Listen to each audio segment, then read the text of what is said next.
Very good morning student. तो हम लोगों ने बायोलॉजी में पॉल्यूशन इफेक्ट वाला चैप्टर जो कंप्लीट किया है, उसके बाद हम लोग ले रहे हैं nervous system and sense organ.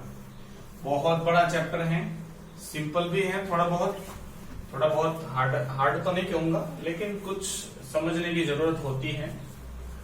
तो थोड़ा धीरे जाऊंगा, स्लो जाऊंगा इस चैप्टर में, ठीक है, ताकि समझ में आए आप सबको, जितना भी आए समझ में तो आए। चलो, सेंस नर्वस सिस्टम, देखो हमारी बॉडी में एक एबिलिटी है कि रिस्पॉन्स करेगा किसी भी स्टिमुलस का। मैं रिस्पॉन्स मतलब आपका रिएक्शन, स्टिमुलस मतलब कोई भी चेंज, आपके सराउंड में कोई भी चेंज। फॉर एग्जाम्पल, किसी ने बिल्कुल शांत थे, किसी ने आपका नाम पूछा तो वो चेंज हुआ, वो स्टिमुलस है, आप उसका आंसर दोगे। आपने कुछ गंदी बदबू आई, नाक में गई, तो वो चेंज हुआ एटमॉस्फेयर, आपने नाक बंद कर दिया, ठीक है।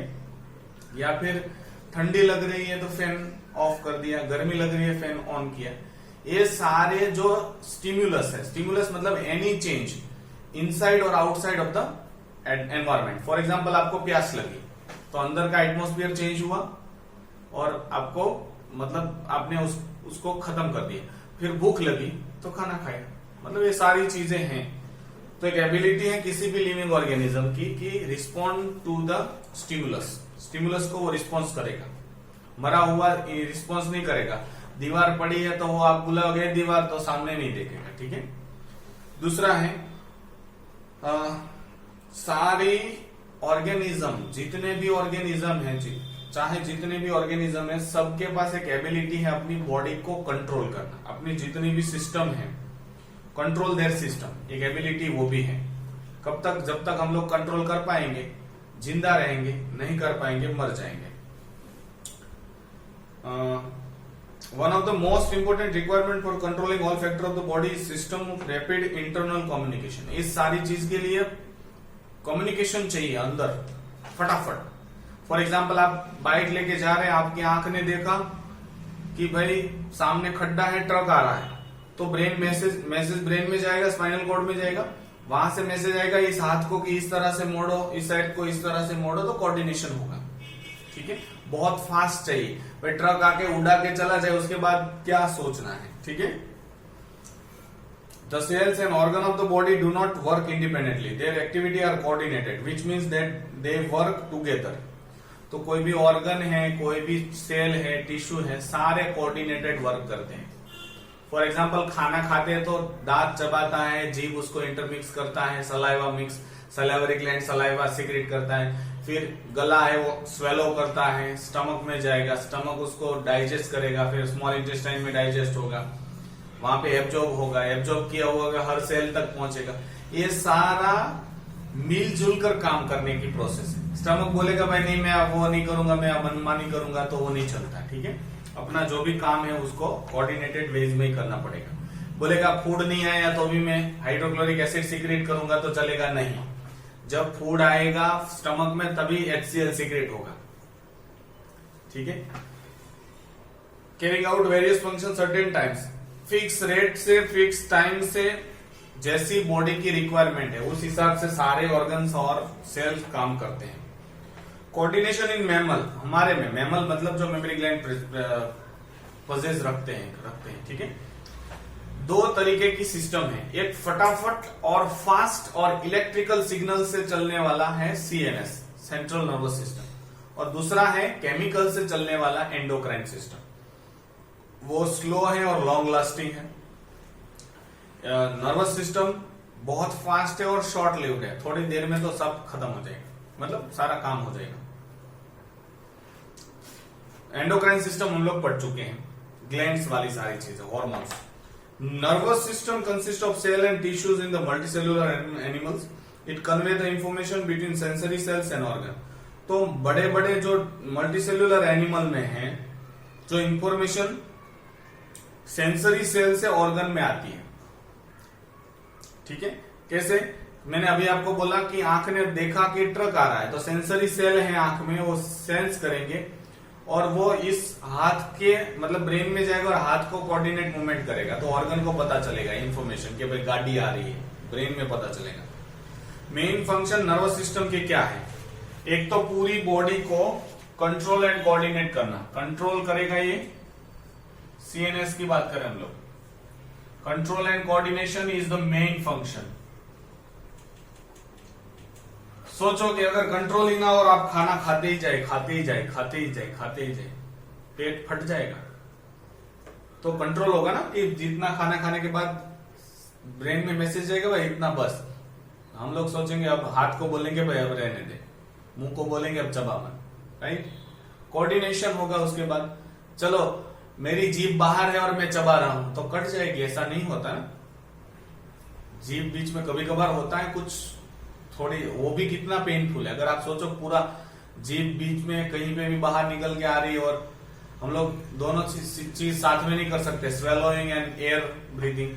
अगर ये हो जाता तो कोऑर्डिनेशन नहीं होता, ठीक है। Second, regulate the internal environment, that is the homeostasis. Homeostasis मतलब इंटरनल एनवायरमेंट, अंदर का जो जो भी एनवायरमेंट है उसको बनाए रखना। फॉर एग्जांपल 37 डिग्री टेम्परेचर, पानी का कंटेंट, ठीक है। अगर ज्यादा है तो एक्सक्रीशन के थ्रू, यूरिनेशन के थ्रू निकाल देना। कम है तो यूरिनेशन में पानी को लॉस मत करना, ठीक है। अगर गर्मी है, ठंडी है, अलग अलग तरीके से। फॉर एग्जांपल बहुत गर्मी है तो पर्सपिरेशन होगा, स्वेटिंग होगा, पसीना होगा। ठंडी है तो शिवरिंग होगा, ठीक है। तो ये सारी चीजें इंटरनल एनवायरमेंट, अंदर के एनवायरमेंट को बनाए रखना है। भूख लगी है तो खाना खाएंगे, प्यास लगी है तो पानी पिएंगे। That is the reaction to environment. Next is remember, think and to reason out. ये तो कॉग्निटिव टाइप है। कॉग्निटिव मतलब समझने वाली, कॉग्निटिव फंक्शन है समझना, कोई भी चीज को रिमेंबर याद रखना, सोचना और रीजन आउट करना कि ये करना है कि नहीं करना है। दिमाग सोचेगा कि मैं खेलने जाऊं कि टीवी देखूं कि मैं पढ़ाई करूं। जो एग्जाम के अगले घंटे, कल मतलब सुबह एग्जाम और आप घर पे बैठे हो तो आप ये नहीं सोचेंगे चलो मैं खेल के आता हूं, नहीं। जो इंपॉर्टेंट फंक्शन है वो ब्रेन पहले कंप्लीट करेगा। All outside stimulus are perceived by the nervous system through the sense organ. देखो सेंस ऑर्गन से हमको नॉलेज मिलता है सारा। 5 सेंस ऑर्गन है, आई, नोज, टंग एंड ईयर है। 4 तो यहां पे ही है, ठीक है। और पूरी स्किन बॉडी की, ये 5वां ऑर्गन है। तो 5 सेंस ऑर्गन है, इनसे सारी चीजें हमको पता चलती है। अगर आपको ये 4 सेंस नहीं होते, या एक भी सेंस नहीं होता, नॉन सेंस होते आप, तो आपको नॉलेज ही नहीं मिलती। तो neurology is the scientific study of nervous system and the receptor organs and related disease. तो न्यूरोलॉजी एक ब्रांच है साइंस की जिसमें सीएनएस स्टडी किया जाता है, रिसेप्टर ऑर्गन के बारे में पढ़ते हैं और उसके बारे में बीमारियां और क्या क्या मतलब स्ट्रक्चर फंक्शन है, वो सारी चीजें न्यूरोलॉजी में होती है। सबसे पहला है वो है न्यूरॉन। स्ट्रक्चर ऑफ न्यूरॉन हम लोग पढ़ेंगे पहले। तो basic unit, structural and functional unit of CNS क्या है? न्यूरॉन। न्यूरॉन आपको पता है, ये न्यूरॉन में यहाँ पे जब हम लोग ड्रॉ करते हैं तो ऐसा कुछ ड्रॉ करते हैं, ठीक है। सॉरी जस्ट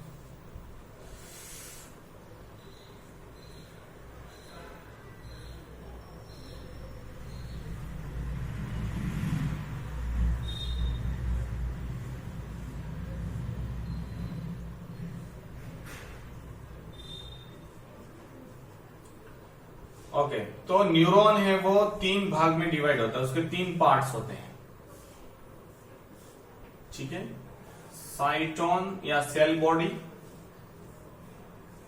इसी को पेरिकैरियन बोलते हैं, सोमा बोलते हैं, बहुत सारे नाम हैं। तो ये बीच वाला जो पार्ट है उसको हम लोग साइटोन बोलते हैं, ठीक है। तो हम लोग बोलेंगे न्यूरॉन। न्यूरॉन के 3 पार्ट हैं, साइटोन जिसको सेल बॉडी नाम है, जिसी का नाम है पेरिकैरियन। पेरी मतलब पेरीफेरी पे, कैरियन मतलब न्यूक्लियस, एक साइड पे न्यूक्लियस है इसलिए पेरिकैरियन भी बोलते हैं। ये वाली चीज को हम लोग बोलते हैं साइटोन, या उसी का नाम है सेल बॉडी, जो भी है वो।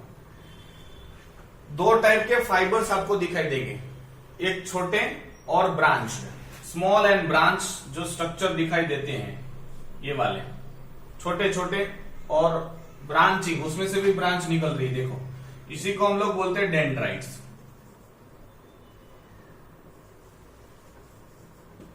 और एक लॉन्ग होगा जो अनब्रांच है, लॉन्ग होगा उसको हम लोग एक्सॉन बोलते हैं। तो these are the 3 parts of neuron, cell body, dendrites and axons are the 3 parts. ये पूछते हैं इसलिए याद रखना, ठीक है। दूसरा, इसके साइटोप्लाज्म में ग्रेन्यूल्स दिखाई देंगे, छोटे छोटे टुकड़े दिखाई देंगे, उसको हम लोग नीजल्स ग्रेन्यूल्स बोलते हैं, इसको हम लोग नीजल्स ग्रेन्यूल्स बोलते हैं। नीजल्स ग्रेन्यूल एक्चुअली क्या है, राइबोसोम्स है या प्रोटीन है जो तैर रहा है साइटोप्लाज्म। राइबोसोम ज्यादातर होता है जो प्रोटीन सिंथेसिस करता है, ठीक है। दूसरा, इसके अंदर almost mitochondria, endoplasmic reticulum, Golgi apparatus सारी चीजें होती है, एक्सेप्ट सेंट्रियोल्स नहीं होता या सेंट्रोसोम्स नहीं होता है।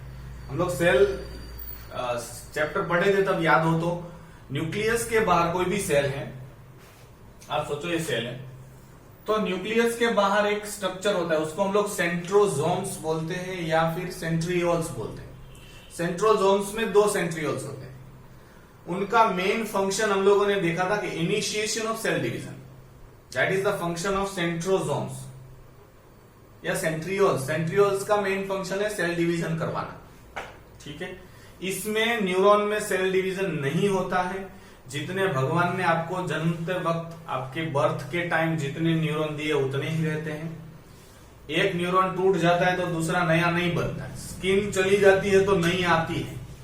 ब्रेन में कोई भी डैमेज है और न्यूरॉन चले जाते हैं, डिस्ट्रॉय हो जाते हैं तो वापस नहीं बनते। क्यों? क्योंकि उसमें सेंट्रियोल्स नहीं है, तो सेंट्रियोल्स की नहीं होने की वजह से वो डिवाइड नहीं हो पाता, तो सेंट्रियोल्स एब्सेंट होते हैं। नीजल्स ग्रेन्यूल्स मैंने बताया साइटोप्लाज्म में ग्रेन्यूल्स होते हैं, डॉट डॉट अपीयरेंस आपको देखने को मिलेंगे। That are most of probably they are ribosomes, protein synthesis करने वाले ऑर्गेनेल्स। गोल्गी बॉडी, माइटोकॉन्ड्रिया सब चीजें होती है, ठीक है। मेन फंक्शन डेंड्राइट का क्या है? To perceive the impulse, that means direction of impulse. Impulse मतलब मैसेज, इलेक्ट्रिकल मैसेज जो हमारे बॉडी परसीव करती है, ठीक है। तो डेंड्राइट क्या करेंगे? मैसेज को रिसीव करेंगे, स्टिमुलस को रिसीव करेंगे और सेल बॉडी या साइटोन को भेजेंगे। साइटोन से लेके फिर एक्सॉन्स तक ऐसे मैसेज ट्रैवल होगा। तो सेंसरी पार्ट कौन है? डेंड्राइट। डेंड्राइट क्या करता है? रिसीव, सेंस करता है। और मोटर पार्ट कौन सा है? एक्सॉन, जो लेके जाता है मैसेज। सेंसरी मतलब towards the cell body and motor मतलब away from the cell body. अब एक्सॉन के ऊपर कवरिंग होता है, कुछ ज्यादातर हमारे सेंट्रल नर्वस सिस्टम में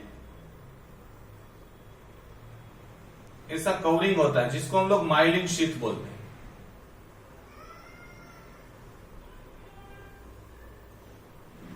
ठीक है। माइलिन शीथ है, जैसे वायर के ऊपर प्लास्टिक का कवरिंग होता है इलेक्ट्रिक वायर में, वैसे शीथ होता है। जिस जगह पे कवरिंग नहीं है उसको नोड्स ऑफ रैनवियर्स बोलते हैं, नोड्स ऑफ रैनवियर्स, ठीक है। तो ये माइलिन शीथ है। Myelin is a protein, myelin sheath है, उसके ऊपर कवरिंग है, ठीक है। यहाँ पे श्वान सेल होते हैं जो ये माइलिन सिक्रेट करते हैं, इतना नहीं दिया टेक्स्ट बुक में, लेकिन याद रखना माइलिन कौन सिक्रेट करता है? Schwann cell.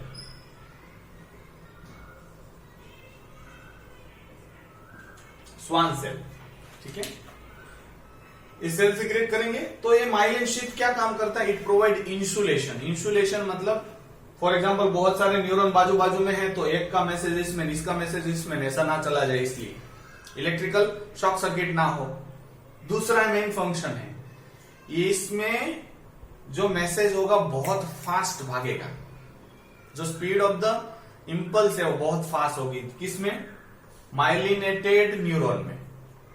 कुछ न्यूरॉन नॉन माइलिनेटेड होते हैं, ठीक है। फॉर एग्जांपल जो इनवॉल्यूंटरी फंक्शन है हमारी बॉडी के, for example secretion of HCl, contraction and relaxation of all these abdominal muscles, ठीक है, एब्जॉर्प्शन, सलाइवेशन, ये सारी चीजों में नॉन माइलिनेटेड होते हैं, तो स्लोली वो मैसेज पहुंचेगा, स्पीड बहुत कम होती है। यहां पे क्या होगा, यहां पे मैसेज है या फिर जंप होगा, और जंपिंग करते करते मैसेज यहां तक पहुंचेगा, फिर यहां से नया यहां पे फॉर एग्जांपल आप सोचो कि यहां पे एक नया न्यूरॉन है, उसका डेंड्राइट यहां पे है, तो इस दोनों के बीच में कम्युनिकेशन होगा और ये मैसेज यहां पे पहुंचेगा, वो हम लोग पढ़ेंगे डिटेल में, और फटाफट लेके जाएगा। ठीक है, सो इस तरह से ये सारी चीजें होती हैं। अब कुछ शायद आई थिंक सो रहा नहीं है, prevent in mixing of impulses, तो ये माइलिन शीथ क्या करता है वो बोला है। एक्सॉन का भी मैंने फंक्शन बता दिया। Now type of neuron, neuron के बहुत सारे टाइप हैं, अलग अलग टाइप पे, on the basis of function, function के हिसाब से न्यूरॉन क्या कर सकता है, तो सेंसरी न्यूरॉन्स कहलाते हैं। सेंसरी न्यूरॉन्स क्या करेंगे, देखो सेंसरी नर्व्स अलग है, सेंसरी न्यूरॉन अलग है। न्यूरॉन मतलब सिंगल, तो ऐसा न्यूरॉन जो सिर्फ और सिर्फ मैसेज को रिसीव करेगा और ब्रेन तक पहुंचाएगा, ऐसे न्यूरॉन को हम लोग सेंसरी न्यूरॉन बोलते हैं। ठीक है, दूसरे टाइप के न्यूरॉन वो क्या करेंगे, ब्रेन से मैसेज को ऑर्गन तक पहुंचाएंगे, दैट इज मोटर न्यूरॉन।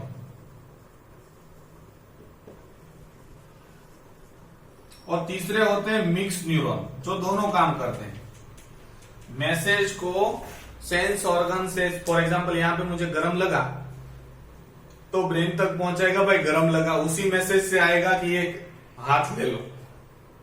ठीक है, तो वो मिक्स्ड न्यूरॉन होता है। On the basis of function तीन टाइप के न्यूरॉन है, sensory neuron, motor neuron and mix neuron. ठीक है, ऐसे सेल जो सिर्फ मैसेज लेके जाने का काम करते हैं ब्रेन तक, सेंसरी न्यूरॉन। ऐसे न्यूरॉन जो सिर्फ और सिर्फ क्या काम करेंगे, ब्रेन से ऑर्गन तक मैसेज लेके, मैसेज जो भी ऑर्डर है वो लेके आना, मोटर न्यूरॉन। कुछ ऐसे जो दोनों काम करते हैं, लेके भी जाते हैं और लाने का भी काम करते हैं, that is non as mix neuron. On the basis of structure, neuron तीन टाइप के हैं स्ट्रक्चर के हिसाब से। पहला, इट इज यूनिपोलर, ऐसा न्यूरॉन देखो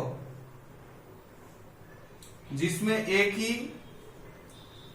प्रोसेसेस है। यहां पे देखो बहुत सारी प्रोसेसेस मतलब बाहर कुछ निकलना, तो यहां पे एक ही जगह पे निकल रहा है, वही तुरंत दो भाग में डिवाइड हो, एक जगह से मैसेज आएगा और दूसरी में से जाएगा मैसेज, तो इसको हम लोग यूनिपोलर न्यूरॉन कहते हैं। एक ही पोलरिटी है, एक ही जगह पे ओपनिंग है आने का और जाने का। फिर बाइपोलर होते हैं, दो पोलरिटीज होगी, फॉर एग्जांपल एक जगह से मैसेज आएगा और दूसरी जगह पे मैसेज जाएगा, तो यहां से मैसेज आएगा और यहां से मैसेज जाएगा, तो बाइपोलर न्यूरॉन। और ये मैंने ड्रॉ किया है वो मल्टीपोलर न्यूरॉन है।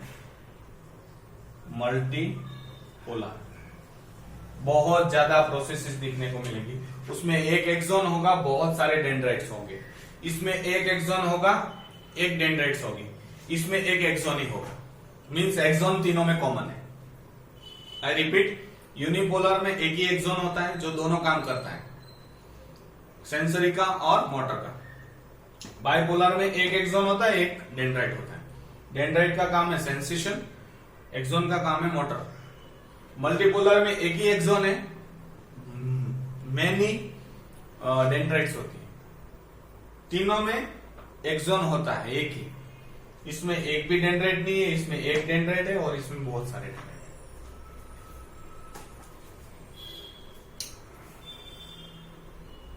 Next is conduction of nerve impulses. Nerve impulses किस तरह से एक जगह से दूसरी जगह पे जाते हैं, वो एक बहुत डायग्राम दिया है आपकी टेक्स्ट बुक में। सबसे पहला, between each of the axon terminal fibers and the dendrites of another neuron is tiny synaptic gap. मैंने यहां पे दिखाया है, ठीक है। आप अगर सोचो कि एक, ठीक है, और एक न्यूरॉन यहां पे है, आप सोचो कि एक न्यूरॉन यहां पे है जिसके डेंड्राइट्स बहुत सारे हैं।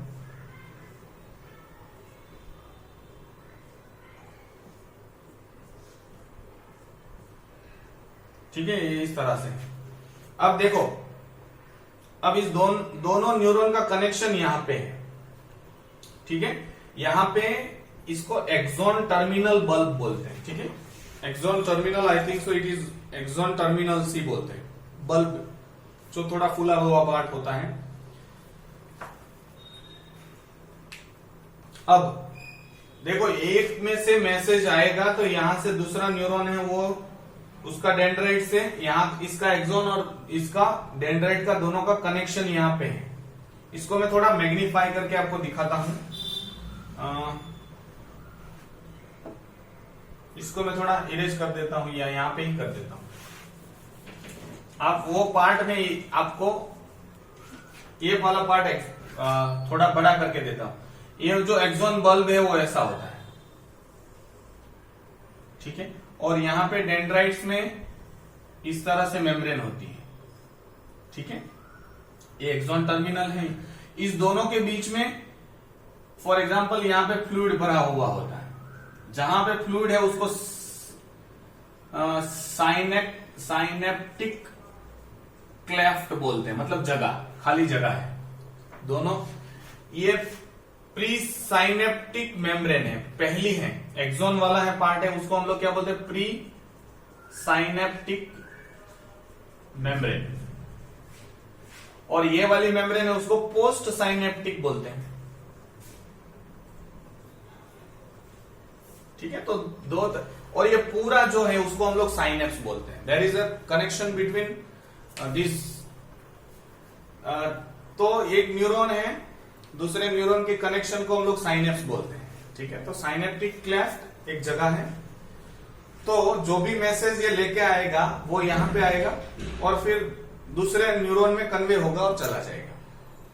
तो ये न्यूरॉन में कैसे मैसेज आया वो हम लोग बात करेंगे। उसको ही हम लोग बोलते हैं कंडक्शन ऑफ नर्व इंपल्सेस। इसको ट्रांसमिशन कहते हैं। एक न्यूरॉन में से दूसरे न्यूरॉन में इंपल्स जंप करके जाता है, उसको हम लोग ट्रांसमिशन कहते हैं। और एक ही न्यूरॉन में from the dendrites to the axon जो मैसेज ट्रांसफर होता है, कंडक्ट, उसको हम लोग कंडक्शन कहते हैं। तो पहले हम लोग कंडक्शन के बारे में बात कर रहे हैं।